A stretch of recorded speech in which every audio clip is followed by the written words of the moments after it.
Hi, everyone. Welcome. This is Sandra Ro, the CEO of the Global Blockchain Business Council, here today with an amazing institution, an amazing person who's going to spend the next hour with us really unpacking something very critical, which is a mission around helping the poorest of the poor. I want to thank Ocean Elders, our partner in collaboration with the series, Gigi Brisson, and many others who are in the background, making sure that things run smoothly. I'm just waiting here to see that we've got some participants filing in, but we are going to kick off. Let me start with some housekeeping. First of all, we are very much a collaborative, interactive next, 55 minutes or so. So please, if you have questions, put them in the Q&A box and we will get to the questions as quickly as we can. The other thing that I would like for everyone to just be aware, if you would like, you could raise your hand as well and actually speak in if you would like. But again, if you just want to ask the question, put it in the Q&A box. Thank you very much. And with that, I'm going to hand over to Rossana Polastri to please introduce herself and explain a little bit about the organization IFAD itself. I have to say, I'm only beginning to unpack the amazing work that IFAD is doing. So with that, let me welcome Rossana. Thank you very much for your time. I believe you are sitting in Peru right now. So no, you are not. Okay, thank you, Sandra. Thank you very much for this invitation. I am the regional director for the Latin American Caribbean region in IFAD. Actually, I'm based in Rome, so I'm home from Rome, and I'm very much happy to be with you. It's afternoon for us right now. So let me tell you a little bit about what is IFAD. IFAD is an international financial institution. It's a specialized United Nations agency, and it's based in Rome, the UN's Food and Agricultural Hub. In fact, we are based in Rome together with FAO and also with the World Food Program. IFAD was founded in 1978, and since then we have a clear mandate to invest in rural people, empowering them to increase their food security, improve nutrition of their families, and increase their incomes. As such, we help them build resilience, expand their business, and take charge of their own development through the projects that we finance. Since 1978, we have provided about 22 billion in grants and low interest loans to projects that have reached an estimated 512 million people all over the world. And in LAC, we currently have an ongoing portfolio of 33 projects in 17 different countries with a total value of $1.6 billion. We normally don't work together. We have an engagement with several other institutions in the financial development world. So we co-finance with others like the World Bank, like the IDB, the Green Climate Fund, and the like. IFAD, I have to say that it has something particular. It's the only financial institution that focuses on the rural poor. In fact, our mandate is to invest in the rural poor. And we usually focus investment programs in agriculture, but now we're also expanding our operations to fishery, tourism, financial inclusion, among others. We work mostly with smallholders, and we engage with farmers associations as well as with indigenous groups to make sure that when we design the investment projects, we are reflecting the priorities and needs of these groups. We understand poverty as a multidimensional issue, and we want to make sure that all our investment programs are designed in partnership with the recipient countries, and we use what we call the mainstreaming themes. This means that our programs have a very strong gender focus. They aim to be nutritional sensitive. We also aim to target the youth in the rural areas, and our projects are climate sensitive. Wonderful. You've said a lot there. We're going to unpack some of that in a bit more detail, but I want to actually turn to you because one of the benefits of being able to spend time with leaders from around the world like yourself is to actually get to know you and also to inspire the young people who look at, how did you get to the place that you are now? So I just want to highlight, you were appointed Director for Latin American and the Caribbean in January 2019 after serving as Peru's Vice Minister for Finance and Executive Board Member of the Bank of the Nation of Peru. And I'm not going to butcher the Spanish, I would leave it. How did your previous leadership positions lead you to IFAD? And when you think of it in the context of young people who are beginning their careers, how did your career develop? If you could just walk us through a little bit about, how you ended up in IFAD, but just some of your positions previously and some of the key skills that you've learned that helped you along the way. Very happy to do so, and I hope I will inspire some young people, especially women. In fact, I would like to go a little bit further back. Yes. I worked almost 20 years at the World Bank, and after that, I was invited to go back to my country and to work at as the Ministry of Finance as an advisor. But then it turned to be a more important position when I was appointed Deputy Minister. So I think the combination of having worked in the World Bank and in the Ministry of Finance give me both sides and give me the perspective that allows you to understand where is the perfect intersection between a government and a multilateral development bank like the World Bank. I always knew that I wanted to be an economist, and I always knew that I wanted to work in development. So I spent several years at the World Bank, but at some point I understood that on the other side, you didn't have the clear understanding on how public policies were implemented. So for me, working in the public sector was something that was extremely valuable for me as a professional. I think it makes you a lot more humble and gives you an idea of what the role of a financial institution is. You are just one part of a much bigger agenda in a country, and your role is to contribute in the best way to achieve the development objectives. So coming to IFAD with both experiences give me an edge, I believe. And my vision is that our program in the LAC region is to become the partner of choice for supporting the agenda of the rural poverty reduction. And for that, we need to learn to listen, and as I said, to be humble. We need to be at the service of our country clients, and we need to be ready to respond with efficient and cost-effective programs. Nowadays, with COVID and the impact this has had on the economies, but more important on the life of the poor, we need to be agile and slim, yet at the same time, we need to come with some innovative solutions. I also think that my experience as a Vice Minister of Finance and a director of the National Development Bank prepared me for this position.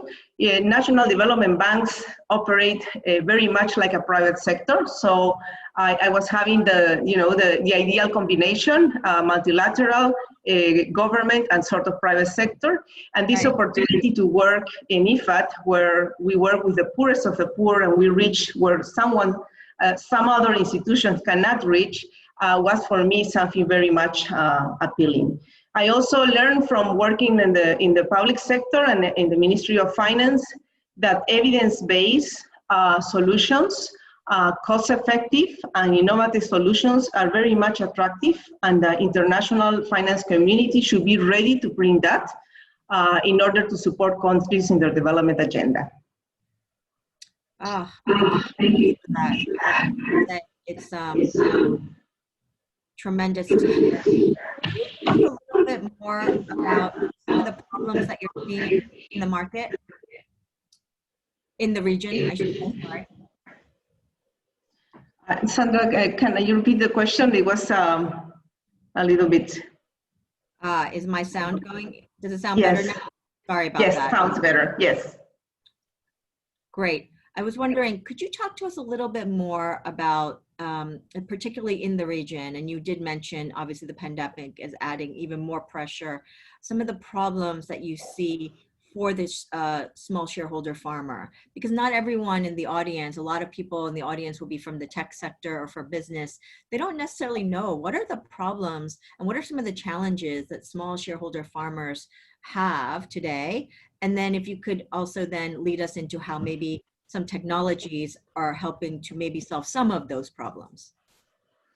Yes, most of our projects focus on the value chain component, and one of the most important contributions we can make is not only building capacity on supporting the organization of smallholders and help them develop their business plans to be financed, but make sure that they access the market.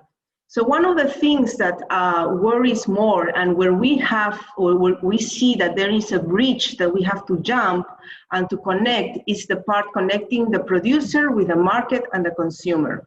And I think that nowadays with COVID, with all what has happened with the lockdowns, this became very much evident. And we also realized that we cannot rely only on interventions that are tailored for a particular case, but we need to start thinking a much more in a comprehensive and a holistic approach. So the blockchain came up to our attention, and in fact, as I mentioned before, that what IFAD is doing, we also realize in IFAD that we need to modernize ourselves and be agile and slim. And we also realize that ICT for development is something that has very much appetite in the countries we work with.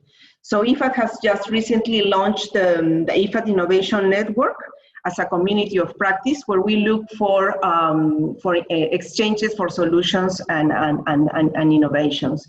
So that's why I was very much interested to come here and to have a conversation with you, because we are firm believers that blockchain can bring solutions and can help us achieve the development objectives in our project. You know, I also think that we need to be mindful that these technologies can sound a little bit intimidating for the clients that we work with. So we believe that there's much needed to have this community in which can we communicate the benefits and how blockchain technologies can be used in the type of projects that IFAD does.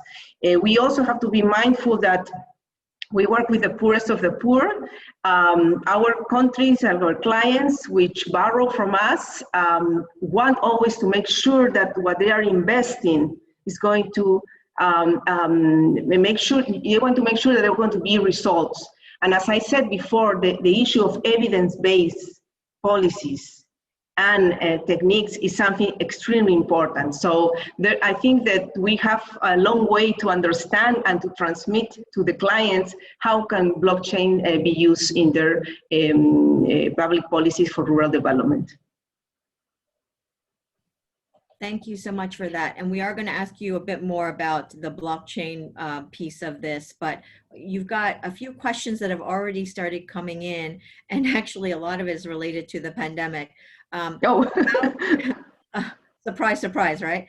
How has the pandemic situation, and I know you've already discussed it a little bit, but how has the pandemic situation changed your work? Like, has it actually changed the way IFAD interacts with either your farmer base or the way you interact with others? What have you needed to change, if anything? Well, first of all, I think like everyone, we had to go back to be remote. We were not able to do the visits and the missions and supervision of our projects the way we used to do. So we switched to remote work. But going to something more of substance, what we did was we look at our projects and identify in each one of them and talk with the government authorities about how we can repurpose some of the funding to make sure that we can help them address the issues and also lessen the impact of COVID.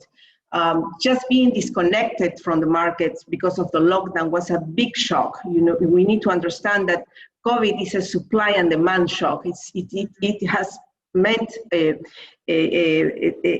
huge shock, and I don't think has happened before, I think in the 40, 50 years ago. So we did repurpose our projects where we could do it.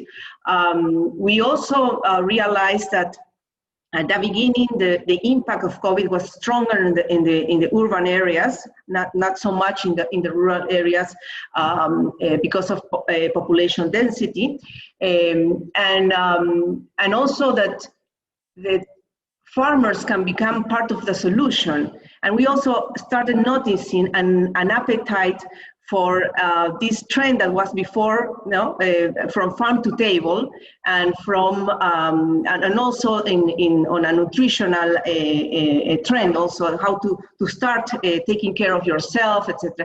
So we thought that small farmers can be part of the solution and shouldn't be left outside. Yes. But you need to organize them, and you need to bring them together, and you need to register information about them somewhere. So that's how, again, the light bulb comes about blockchain. Yeah. Excellent.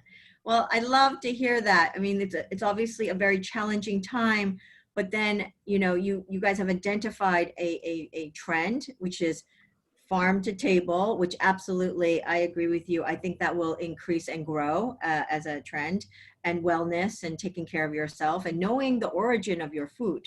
I think also is an appealing piece of information that more and more consumers are asking. If I may ask, in terms of the young people in especially the Latin American region that you cover, do you find that the young people are adopting, and particularly ones who are also farming, are they adopting technology more quickly, or do you see, what trends do you see, if at all? Are young people all leaving farming? Are they still farming? Yes, we find that young people are still farming, and in fact, we have some youth center projects, like in the Dominican Republic, for example. We understand that some of the youth want to have like startups, so we try to design our projects in a way that they have a window where they can knock in if they have an idea for a startup, and we can provide some sort of capacity training and support for developing the ideas. It's very important to make sure that our projects can support jobs and generate income. Otherwise, the young population will leave the rural areas, and the situation of someone migrating from rural to urban areas, it's even worse when you face difficulties. So we very much support projects that are focused on the youth. And of course, we do find much more reception in terms of using different technologies. Amazing. Critical work. And I think we need to figure out how to make farming cool, because it can be a very cool thing, especially once you add ag tech to the mix. You've got a bunch of questions here. I'm going to try to get through a couple more, if that's all right, Rossana. Yeah. How do you collaborate with local groups to ensure that your projects and efforts are adding and not redundant or duplicative? It must be a challenge. There's probably lots of different groups on the ground. How do you normally interact with local groups to help, or do you have your own people on the ground? We have people in the ground, but we also interact with farmers associations. We interact with cooperatives. And of course, we interact with the Ministry of Agriculture or Ministry of Environment or Social Inclusion, depending on each one of the countries. So we make sure that we are aligned, we are not duplicating the work, but we also make sure that we are coordinating with other multilaterals and make sure that we try to target areas in which others might be investing in infrastructure, let's say irrigation, for example, large irrigation, and we are targeting their small producers. So by working together, our impact is larger. So it's not only with the local, but also with others participating and supporting in those areas. And we have our own internal guidelines for stakeholders consultations, and we make sure that we do all these consultations. As I mentioned at the beginning, we include Farmers Association as well as indigenous groups and originary groups. Oh, that's fantastic. Absolutely important. You spoke a little bit about, in your introduction, that you've widened your mandate not just to farmers in the land sense, but also to fisheries and other areas. Was there a particular reason for that? Is that a strong need for support in those areas? Could you explain a little bit more about, we're not familiar with those industries. Yes, it's we work more on a demand basis. I mean, we are at the service of the countries. So we sit with the government authorities and discuss about what is the best way to address the challenges they have, where they have the priorities in which they need to invest. And in some cases, for example, we have like in Nicaragua, we have a project for the name is Nica Pesca, and we are starting a project. It's going to be full fishery in Haiti. We're still thinking about how are we going to design it, but we call it the Blue Economy Project. We believe that we cannot narrow rural to only agriculture. We find sometimes interest on supporting other type of productive activities. Latin America also has the whole small island in development, no, in the Caribbean, which are very much dependent on tourism as well as importing food. So we also need to be flexible and think about tourism as a way of supporting. So far, we haven't started a project that has a strong component in tourism, but we keep our minds open and flexible to serve our clients. But basically, we are demand-driven. That is a good thing to know. And you are going with obviously being flexible as an organization depending on what the needs are. So that's really important. You mentioned also, and I'm so happy to hear when leaders, particularly women in powers of position, want to uplift others, young people and women in particular. When you think about the region, my understanding is that a good proportion of the farmers are actually women. Is that true? And that entire families tend to also farm. Can you shed a little bit of light for those who are not as familiar? What is generally the makeup of farming in the region? Well, in fact, I don't have the exact number, so I am not going to throw you an exact number, but I haven't seen a huge difference in terms of who is farming. Where we have a little bit more of challenges when we bring a project to convince women to come and work in the project. So to take them away from the standard subsistence farming model, because when we come with innovative solutions, and we come with solutions that need to be sustainable and make sure that once you lift them out of poverty, this intervention is sustainable. There is not there's no reverse. No. So in the first year of our projects, we bring up all the farmers that we are targeting and start working with them. We do what we call we build social capital.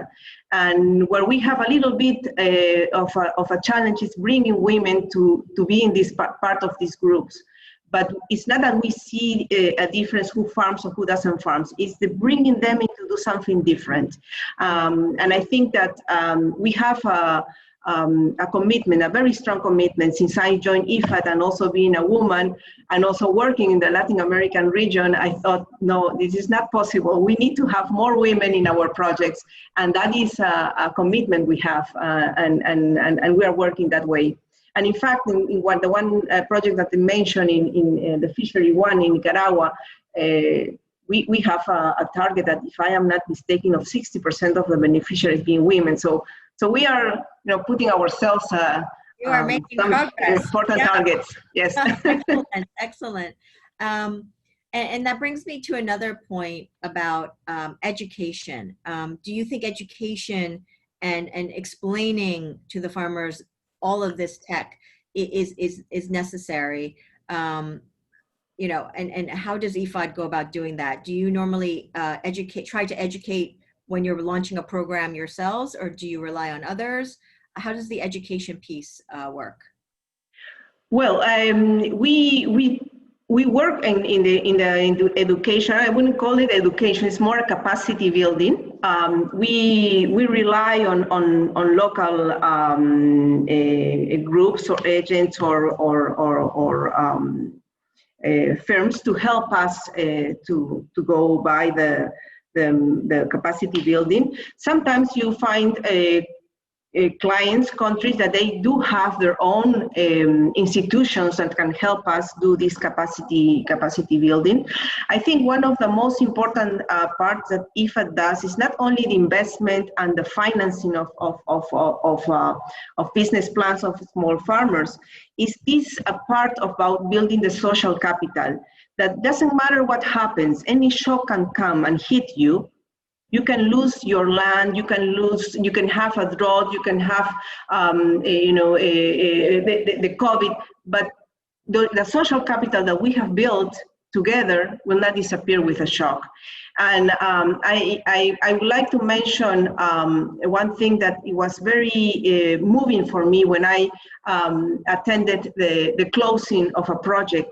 And there was this young woman that came into the podium, and she thanked the Ministry of Agriculture for allowing her to participate in the project. And she said, I have not gone to the university, but the university came to me with the project. And to me, it was like, this is intangible. We cannot measure it, how many times I increase your income. But what she just said is extremely important. And we cannot measure social capital, but we invest a lot. And I think, and in fact, we have some anecdotal evidence, and we should do a little bit more research, that those farmers, beneficiaries or households where we have been working for years through IFAD projects, they were much more prepared to cope with the shock of COVID. But that's a pending homework we have to do to run some studies and some regressions and show that by investing in this social capital, you prepare them better to cope with shocks. Oh, wow. That's actually, that's a study I would like to read about. That's actually really interesting. I would not have imagined that. But we have a couple more questions here, and we're going to go back to the blockchain component of obviously many other technologies that you use. But one person did ask, would it cost farmers anything if you apply a blockchain-based solution? I would imagine that if you're going to have a blockchain-based solution, the farmer doesn't even need to know that it operates on a blockchain. Frankly, it just needs to function properly. Do you see a cost to the farmers to have to use something on a blockchain infrastructure? No, I wouldn't see a cost. Where I will see is the cost in the project itself, when you need to contract who is going to store the information that you have through blockchain. I think it's called the ledger, and that has to be a cost in the project, and also discuss with the government. I have had a couple of approaches with the government authorities and mentioned the blockchain, and there is some perception about this being extremely expensive and not reachable. And as you know, we work with the poorest country, so it's like, is this something that we could use or not? So that's why this conversation today, I think, is going to help us. I don't know if now, but in the near future, disappear these myths that this is very expensive. Yeah, no, Rossana, if you ever need assistance with that, our organization and our network would be very happy to explain, step by step, why it's actually not costly. Well, provided you use open source and open networks, but we can have a separate conversation about that. And that's another thing. You lead me to another question, which is, we've been asking you all sorts of things about what is IFAD doing, what is IFAD doing for the community. What can the blockchain community and the tech community do for you and for IFAD? What can we do to help the poorest of the poor through your mechanism? We don't know, necessarily the people, we don't know the intricacies of the problems of the localities, but we know our tech, we have resources, we have lots of motivated people with good hearts. So could you, if you happen to have any thoughts, and this is certainly a longer conversation we will have together, but how can the tech community in particular help you and IFAD achieve certain things? What is the best way to collaborate? I have been thinking about this a lot, even since the COVID tragedy, I will call it, pandemia started, and I think that our business model, the one on the value chain, it's one of the perfect candidates to use blockchain, because one of the things that the consumer or the market wants to know, wants to have assurance of the quality of the project, of the produce, how the produce has been, about the implications in terms of environment, perhaps who are the ones producing, are these women, are these men, are these youth, etc.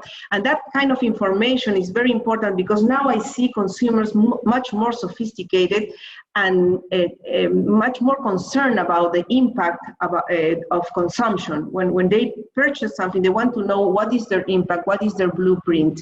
And that's why I am very much interested in finding out if from my stock of portfolio there are projects in which we can implement and use, more than implement, use blockchain techniques. We finance a lot of producers that produce cocoa and coffee, and I think that these are two types of products that are very much using blockchain. Then there is another area that we start working, which is payments for environmental services, and this is what we wanted to expand the project. We started with a pilot, and the concern from the government was how we make sure that 5 or 10 years after this conservation, this land conservation, doesn't go back to previous practices. How do we make sure that we monitor this, and we register the information, we register the land, we register what has been done for conservation. And then I thought that, you need something that assures transparency and make sure that the information is not manipulated, and information remains without change through the years. So I thought that also there is a market and a potential in payment for environmental services. Then we are starting also a project with the government of Argentina in agroecology. And in fact, they themselves thought about the use of blockchain for the project to be able to register the use of agroecologist practices. So this transparency and this information for the consumer is extremely important. But I also think that information that is registered in something like blockchain has a value. And as you know, we work with small farmers, and small farmers not necessarily have access to credit by themselves, no? Unless we come with as IFAD, but we cannot be there forever.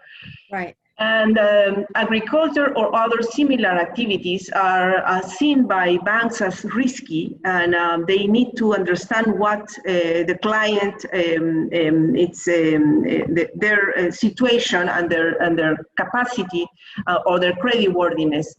And perhaps blockchain, through the registering all the interventions or all the work we do, can have this information that then it's put all together, and a farmers association all together, they can access a credit.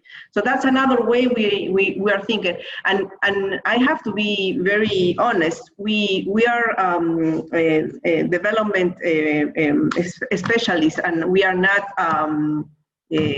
engineers or, I mean, so for us, this is like, we understand that it can be a solution, but we need to understand better how the solution works. So I will invite all of you to contact us. You can go to our webpage. We are a very much decentralized institution, so we have offices in several countries. We have one in Peru. Maybe that's why you thought I was in Peru. I would love to be in Peru. So you can contact us, and we can certainly get together to think about how can we partner with you. We partner with private sector for some of the implementation of our projects, and we think that they are an important actor in development solutions. Thank you for that, Rossana. And for those who are not already seeing in the chat, there are a number of links that you can go directly to that Rossana mentioned on the IFAD website, as well as the IFAD network. Please reach out, and her point about public-private sector collaboration is key. At the end of the day, you know what the problems are, you know the actors in the space, and if you can marry that with solutions that the private sector and good actors can bring to the table, a lot of good can come of it. So yes, absolutely. Thank you for providing some of those links now. I have, this is from A. Knoll, and I apologize. I can't copy and paste it into the chat. So whoever A. Knoll is, if you want to put the link into the chat. It's not a question, it's actually a comment for you, Rossana. I'm going to just read it. Interesting. Rosanna's comment about tourism, Alting, AWLTING, in Taiwan started as a food and ag marketplace, which enabled consumers to buy directly from small shareholder farmers and pay with Bitcoin, and now offers both marketplace and tourism services, all on their blockchain-based platform. Maybe that's something you guys could take a look at. I can send you guys. Wonderful. I want to thank A. Knoll for pointing that out of Taiwan. I'm going to go back to questions now. So, you know, I think we've touched upon some of the challenges of today. There's a question for you about what are the biggest challenges for IFAD in the coming years, let's just say 1 to 2 years. What are some of the things that you think about are just going to be very critical? We heard, by the way, from the World Food Program, who indicated to us when we spent time and interviewed them, and as we know, this year's Nobel Peace Prize recipients, that they're expecting 100 million plus increase on top of the already several hundred million people who are going to be subject to a horrific food insecurity and famine. What are some of the challenges that you're seeing from an IFAD standpoint that you'd like to share with us? Yes. we are seeing this, they're not only the result, at least for the Latin American region, that the result of only COVID. We are also seeing the impact of climate change. We just had the Hurricane Eta in the Central America, and it seems that the second one is coming and is around the corner. So we need to start thinking about the food systems, since we are investing in that sector, that are sustainable and that are resilient, and that we need to start incorporating in our practices or solutions for poverty reduction via climate or environmental practices that are responsible and that make sure that we are not damaging more and creating this perverse situation. No? It is true that food insecurity will increase very much. We find as a challenge the short run with the medium term, in the sense that in the short run, most of the governments want to address the economic impact, and their stimulus packages or fiscal packages, they look much more into policies or measures that are addressed more to the urban sector. So we feel that IFAD has to play the role of the voice of the rural poor, and that we have to bring the voice not only as a segment in the society or in the productive sector, but also as a solution. It can be part of the solution. So that we find in ourselves can be an opportunity to help bringing solutions that are not only addressed and directed to mitigate the food insecurity that will happen, but also we want farmers to be actors, to be part of the solution, to be empowered. Yeah. And we don't want to see them as in a paternalistic way, or we want to have them in subsistence. That is not our vision. Our vision is we need to build food systems that are resilient and in which we address both issues, the climate and the poverty. I was just wondering, further to that point, if we're going to really look at food systems, it's one thing to look at, the Latin American region, but at the end of the day, the food systems are also global. Is there a forum right now, or does IFAD lead this forum on multiple countries discussing how resiliency will need to be shored up, in light of all the climate change issues, in light of the fact that the farmers are the ones who bear the brunt of all this climate change impact? Is more needed, more coordination. I would imagine the UN is on the forefront of this. Exactly. Yes, in fact, we produce yearly what is called the Rural Development Report. And this time, the previous one was the rural youth, and this time our project, the topic is going to be food systems. So we are very much aware that this is an area that we have to work, but not alone. We need to work as part of the United Nations and work jointly with FAO as well as WFP, which we are already doing. Fantastic. I had to mute just because I've got very noisy New York City fire trucks going through, so I don't know if you guys can hear that, so apologies for the noise. I'm going to just take the last 10 minutes or so that we have, Rossana, and talk about entrepreneurship, particularly encouraging young entrepreneurs in innovation, not only in agri-tech, but in general. What do you think are some of the things that are needed if you were to talk to social entrepreneurs and entrepreneurs in general in the LATAM region? What do you see that are positive things that are happening today? And what do you think is also needed to help really create a generation of social entrepreneurs who will solve some of these critical problems, particularly coming from America? I think that the space and the role for the private sector to partner with institutions like IFAD and as well with the public sector and the government, it's very important to come together and look for these solutions. And I think that the younger generations are much more concerned about the impact of their interventions and the impact of their solutions in what is related to climate and to resilience.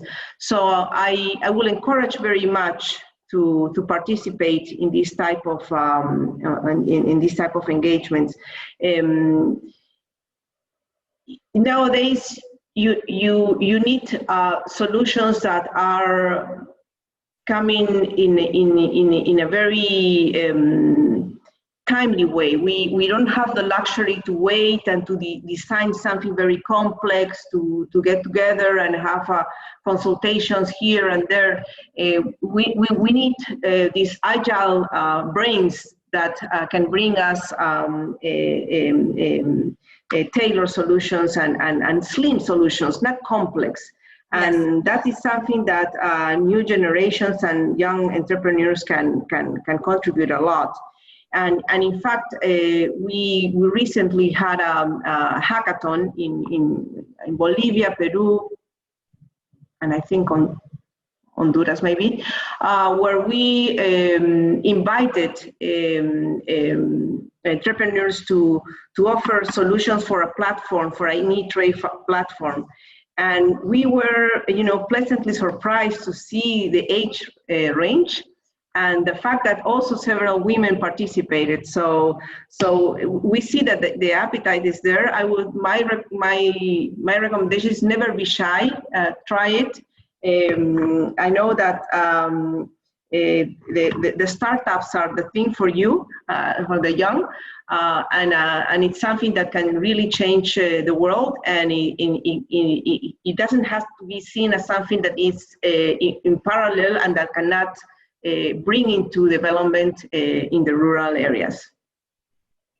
Thank you so much for that. And I think social entrepreneurship is on the rise, and entrepreneurship tied to focusing on climate change and impact to society and community is critically important. So I think, for any of you who didn't know about IFAD before, now you do. And if you are in the agri-tech sector, I highly recommend that you reach out. Obviously, do your homework, learn about IFAD, and then if it makes sense, reach out to Rossana and her team to look at some of the problems that she's already mentioned and uncovered, and see solutions can be built.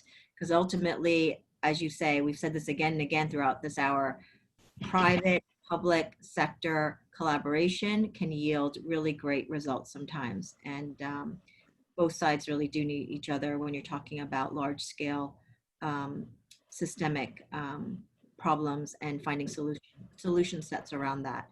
And on a slightly different topic, when people think about farming and they think about farmers in particular, there tends to be this sort of like image that people have of the farmer in the field, which is all great, but could you explain to us, it's not really company or corporation level farming that is the problem in particular Latin America. The problems are that not enough resources and help are given to actually the family run smaller farmers. Is that a correct prediction?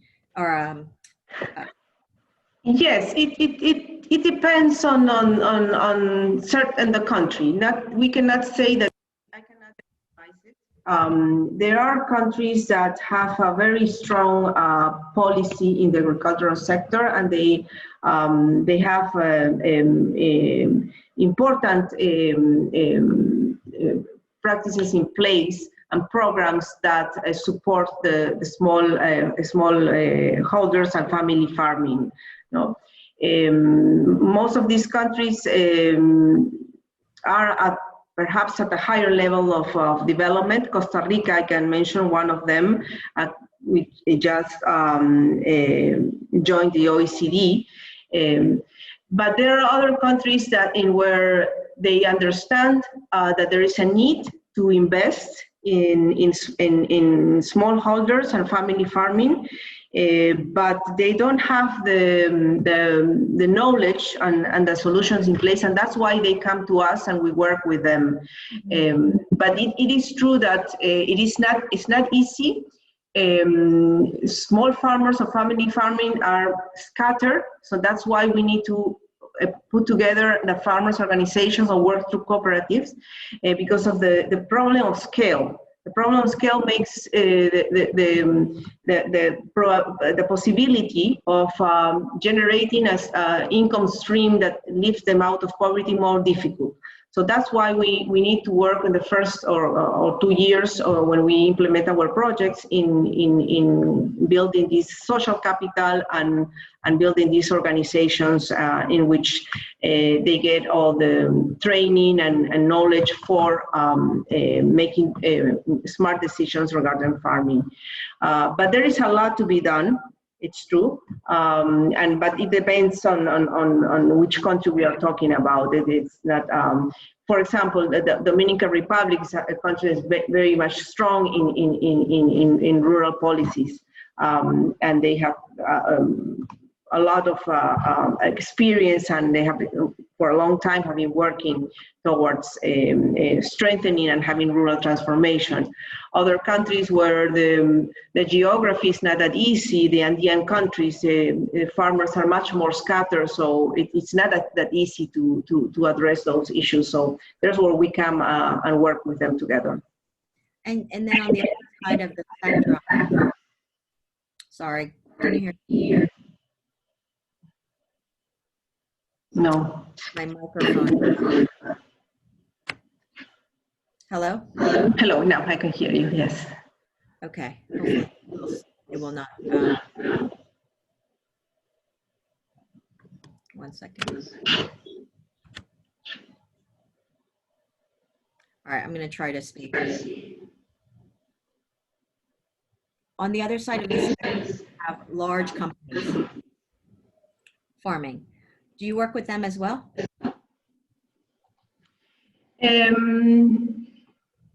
We don't work in the sense that we invest with them. No, the way IFAD works is we provide a loan to the government, and through that loan we finance small holders or farmers organizations or households. So we don't work with large firms. However, we do have a private sector window in which we can have we can finance some investments for small and medium-sized